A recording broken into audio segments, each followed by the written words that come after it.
हल्द्वानी में रेलवे की जमीन पर 4,365 अतिक्रमणकारियों की धड़कनें बढ़ गई हैं। रेलवे की जमीन पर कब्जा करने के लिए मामले में हाईकोर्ट ने फाइनल सुनवाई शुरू कर दी है। साथ ही कुछ अतिक्रमणकारियों के एप्लीकेशन को खारिज कर दिया है। इसको झटका भी दिया गया है। इसके साथ ही कोर्ट की मांगी गई आपत्तियों पर कोर्ट कल भी सुनवाई करेगा, जिसमें कई अतिक्रमणकारियों ने रेलवे की जमीन पर खुद को सरकार का लीज होल्डर बताया है। हालांकि कोर्ट ने इन लोगों से दस्तावेज भी मांगे हैं। वहीं मामले में सरकार और रेलवे ने कहा कि यह जमीन रेलवे की है और इसीलिए इसको नोटिस जारी कर बेदखली का आदेश पारित किया गया है।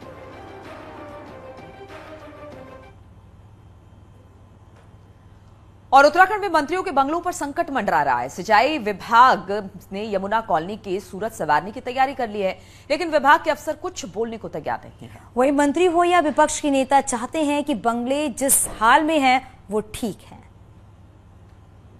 क्या आप स्टैंड अप इंडिया योजना के तहत 1 करोड़ का लोन लेकर अपना खुद का बिजनेस शुरू करना चाहते हैं? तो फ्रीडम ऐप को डाउनलोड करें और इसकी पूरी जानकारी अभी प्राप्त करें।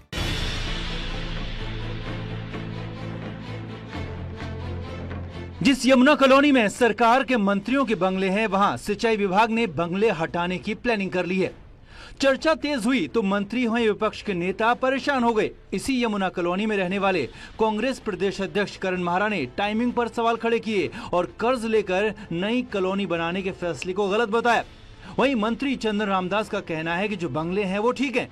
वो अपना व्यक्तिगत मत है कि इनको न तोड़ा जाए, कहीं नई भवन बनाया जाए और जब तक ये हैं इससे ही काम चला जाए, क्योंकि इनको तोड़ने में भी पैसा लगेगा और बनाने में भी पैसा लगेगा और रहने की कोई वैकल्पिक व्यवस्था होगी नहीं।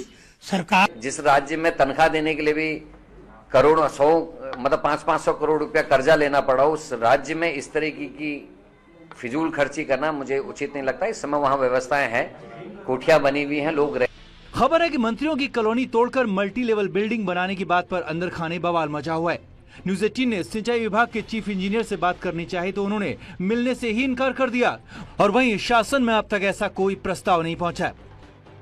मेरे विभागीय सचिव के नाते इस तरीके का कोई प्रकरण अभी हमारे पास नहीं आया है। अगर विभाग के द्वारा इस पे कुछ चिंतन मनन किया गया है तो उसको हम जानकारी लेंगे और राज्य सरकार के परामर्श से और राज्य सरकार के निर्देशों के अनुसार जो भी बेहतर कार्रवाई हो सकेगी वो करेंगे। देहरादून की यमुना कॉलोनी 1960 के दशक में बनी सिंचाई विभाग की कॉलोनी है, लेकिन उत्तराखंड बनने के बाद पुराने बंगले आज मंत्रियों के बंगले हैं।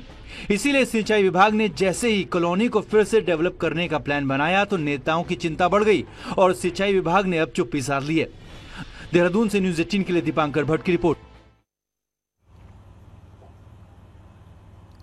हरिद्वार की ज्वालापुर सीट से बीजेपी के विधायक रहे सुरेश राठौर ने अपना अखाड़ा बनाने का ऐलान किया है।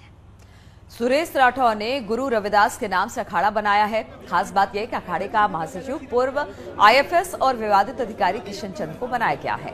हरिद्वार के एक आश्रम में चल रही रविदास कथा के दौरान सुरेश राठौर ने अखाड़ा बनाए जाने की घोषणा की।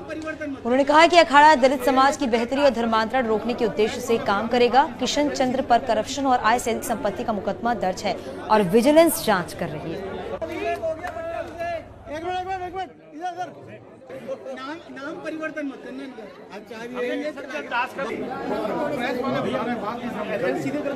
चंद जी महामंत्री के रूप में काम करेंगे, योग्य अधिकारी हैं, आईएफएस हैं, बुद्धिजीवी हैं और अखाड़े के महामंत्री के रूप में काम करेंगे। अगर एक अखाड़ा परिषद विरोध करता है, दूसरा जिससे बात नहीं हुई आपकी, अब देखेंगे। हमारी जनसंख्या इतनी है इसलिए इसकी जरूरत पड़ी है। हमारे देश की जनता चाहती है, रविदास समाज चाहता है कि अखाड़ा बनना चाहिए। और चमोली में एक चलती कार पर मौत बनकर पत्थरों की बरसात शुरू हो गई और हालात ये रहे कि काफी देर तक पत्थर गिरते रहे, मिट्टी गिरती रही, मलबा गिरता रहा और इसी के बीच में वो कार भी फंसी रही और कार के अंदर बैठे लोगों की सांसें अटकी रही। ये घटना चमोली के दीवाल खेता सियालकोट रोड की है। यहाँ पर भारी भूस्खलन हो रहा है, जिसमें सड़क का आधा हिस्सा टूटकर पिंडर नदी में समा गया और 4 दिन से लगातार पहाड़ी से पत्थर गिर रहे हैं। यहीं पर कार लैंडस्लाइड की चपेट में आ गई और भारी भूस्खलन कार के ऊपर ही हो गया। देखा जा सकता है कि किस तरह से पत्थर और मलबा कार पर गिर रहा है और ये वीडियो बेहद ही खौफनाक है। लैंडस्लाइड से इलाके के 18 से ज्यादा गाँव का संपर्क भी टूट चुका है। हालांकि रोड खोलने की कोशिश जारी है, लेकिन जो वीडियो सामने आया है वो वाकई बहुत भयावह है और लोगों से ऐसी जगहों पर कार नहीं लेकर जाने और जल्दबाजी नहीं करने की अपील भी की जा रही है।